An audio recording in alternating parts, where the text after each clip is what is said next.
மணப்பாறை நகர் பகுதிகளில் மதசார்பற்ற முற்போக்கு கூட்டணி வேட்பாளரை ஆதரித்து அமைச்சர் அன்பில் மகேஷ் பொய்யாமொழி தீவிர வாக்கு சேகரிப்பில் ஈடுபட்டார். திருச்சி மாவட்டம் மணப்பாறை நகராட்சிக்கு உட்பட்ட பகுதியில் திமுக தலைமையிலான மதசார்பற்ற முற்போக்கு கூட்டணி வேட்பாளர் அப்துல் சமத் தீவிர வாக்கு சேகரிப்பில் ஈடுபட்டார். திமுக நகர செயலாளர் செல்வம் தலைமையில் நடைபெற்ற இந்த வாக்கு சேகரிப்பு பிரச்சாரத்தில் சிறப்பு அழைப்பாளராக அமைச்சர் அன்பில் மகேஷ் கலந்து கொண்டார்.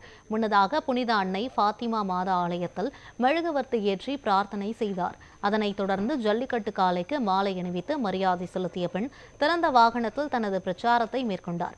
அப்போது பேசிய அவர், உழைக்கும் தாய்மார்களின் சிரமத்தையும் மாணவர்களின் தேவையையும் உணர்ந்து முதலமைச்சர் ஸ்டாலின் காலை உணவு திட்டத்தை கொண்டு வந்ததாக கூறினார். மேலும் திமுகவின் தேர்தல் வாக்குறுதிகளை பொதுமக்களிடம் எடுத்துக் கோரி உதயசூரியன் சின்னத்திற்கு ஆதரவு திரட்டினார்.